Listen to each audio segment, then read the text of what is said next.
جی السلام علیکم ویورز، کیا حال چال ہیں؟ امید ہے جی سب لوگ خیریت سے ہوں گے۔ آئی ایم ذیشان خالق اور کیریئر گائیڈنس کے پلیٹ فارم سے جو آپ سے مخاطب ہوں۔ یہ اپنی طرح سے ایک یونیک پلیٹ فارم ہے کیونکہ اس میں ہم وہ فارمل جو پریزنٹیشنز، ویڈیوز اور وہ ساری چیزیں لے کے چلتے ہیں، یہ کیا وہ کیا، میں اس میں اپنا پریکٹیکل نالج جو ہے وہ آپ لوگوں کے ساتھ شیئر کر رہا ہوں کہ جو کیریئر گائیڈنس ہے وہ اصل میں کہاں سے ہمیں اس کو سٹارٹ لینا چاہیے، کس طرح سے لینا چاہیے، اپنے بچوں کی کس طرح پروجیکشن کرنی چاہیے in the perspective of public sector institution, government کے سکولز ہیں، جتنے بھی انسٹیٹیوشن ہیں، ان بچوں کو جو مسائل آتے ہیں، ٹھیک ہے، ہم ان پہ بات کر رہے ہیں، کس طرح سے ان کو یعنی ہینڈل کیا جا سکتا ہے، ان ساری چیزوں پہ ہماری بات ہو رہی ہے۔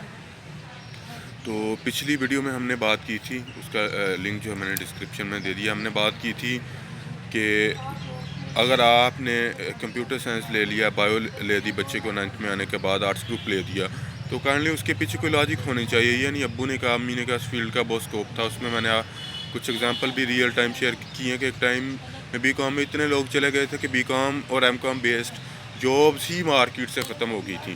وہ کریٹیو فیلڈ تو ہے نہیں کہ بندہ کیا کریٹیو کر لے۔ پھر وہ بچے کیا کر رہے ہیں، آگے جا کے ایگزامس کی تیاری کر رہے ہیں، ادھر شفٹ ہو رہے ہیں، ادھر شفٹ ہو رہے ہیں، یعنی وہ پھر یہ سمجھ لیں کہ ان کو خود بھی نہیں پتہ ہوتا وہ کیا کرنا چاہ رہے ہیں۔ تو یہ بہت الارمنگ سچویشن ہے، ٹھیک ہے۔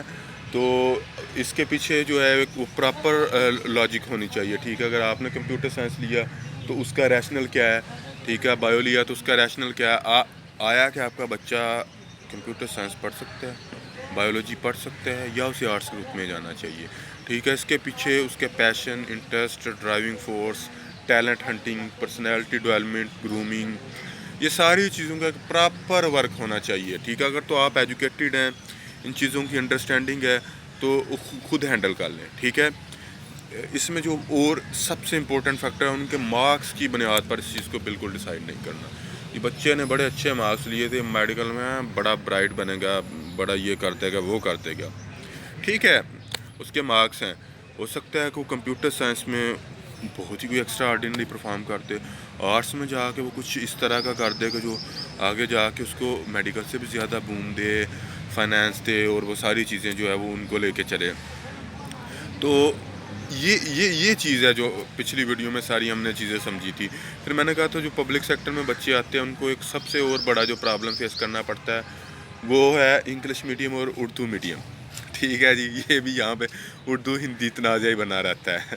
خیر ہوتا ہے کیا ہے کہ بچے جو کہتے ہیں ہم نے انگلش میڈیم پڑھنا ہے، ویری گڈ جی، انگلش میڈیم پڑھیں۔ انگلش جو ہے وہ انٹرنیشنل لینگویج ہے، ٹھیک ہے۔ آگے یونیورسٹی کالجز میں ہمارا سارا کچھ انگلش ہے، ہمارا اڑنا بچھونا انگلش بن چکا ہے، اس کے بغیر ہم سروائیو نہیں کر سکتے، ٹھیک ہے۔ کوئی بھی کمپٹیشن ایگزام ہے، چاہے وہ سول سروسز ہے، یہ وہ، انگلش جو ہے وہ ایک لینگویج اسکل ہے، وہ ٹیسٹ کی جاتی ہے، یہ ایک اسکل ہے، لینگویج نہیں، میں اسے ایک اسکل کہتا ہوں، ٹھیک ہے، جس کو ایز اے اسکل جو ہے وہ آپ کو لرن کرنا چاہیے۔ اب بچے کہتے ہیں جی ہم نے انگلش میڈیم پڑھنا ہے، ٹھیک ہے بھائی، شوق سے پڑھیں۔ پیچھے جو اسکولنگ ہے وہ اردو میڈیم ہے، بچے کو انگلش کی الف بے نہیں آتی، ٹھیک ہے۔ بجائے اس کے کہ وہ ایسی انگلش میں جا کے اس سٹیج پہ لے جو اس کے کیریئر کا ٹرننگ پوائنٹ ہے، کیریئر کا نشیم پوائنٹ ہے، وہاں لینگویج بیریئر نہیں آنا چاہیے۔ جب ایسے بچے انگلش لیتے ہیں تو یہ لینگویج بیریئر آتا ہے، اور یقین کرے جب لینگویج بیریئر آتا ہے وہ پرفارم نہیں کر پاتے۔ اور بینگ اے ٹیچر میں اس چیز کو سمجھتا ہوں، جب ایک بچہ پرفارم نہیں کر پاتا تو یہ بہت ڈینجرس ہے، وہ سائیکولوجیکلی ڈے بائی ڈے جو ہے امپیکٹ ہوتا جاتا ہے۔ اپنے اسٹوڈنٹس کو جو ساتھ کو فیلوز ہیں ان کو دیکھتا ہے وہ پرفارم کر رہے ہیں بڑا ایکسٹرا آرڈینری، اور چیزوں کو بڑا لے کے چل رہے ہیں، تو یہ چیز اس پہ بڑا ہٹ کرتی ہے۔ تو کانسیکوینٹلی ہوتا کیا، ڈے بائی ڈے جو وہ خود کو یعنی کرتا جاتا ہے۔ تو میں پریفر کرتا ہوں کہ ایسے اسٹوڈنٹ کو جن کا لینگویج بیریئر ہے وہ اپنی ایز اے اسکل لینگویج پہ قائم کریں، فی الحال اردو میڈیم کو لے کے چلیں، تاکہ جو ان کا کریکولم ہے، وہ چیزیں ہیں وہ امپیکٹڈ نہ ہو، ٹھیک ہے، وہ ان کے ساتھ ساتھ یعنی چلتی رہیں، ٹھیک ہے۔ جیسے لینگویج بیریئر کور ہو انٹرمیڈیٹ میں، وہ انگلش کو لے لیں۔ اس میں بھی سیڈلی جو پیرنٹس ہے اور سوسائٹی ہے، بڑے بہن بھائی ہیں، یہ وہ، ان کا بڑا پریشر جو ہے وہ بڑا نیگیٹو امپیکٹ کریٹ کرتا ہے، نہیں کہ آپ نے انگلش میڈیم ہی پڑھنا ہے، ٹھیک ہے، ہمارا بچہ اردو پڑھے گا، کوئی کیا کہے گا۔ یہ چیز بھی اسٹوڈنٹس کو جو ہے نا وہ اپنا ڈسہارٹ بھی کرتی ہے، ان کی پرفارمنس بھی جو ہے وہ افیکٹ کرتی ہے، واٹس ایور جو مرضی سمجھ لیں، ٹھیک ہے۔ تو نیکسٹ ویڈیو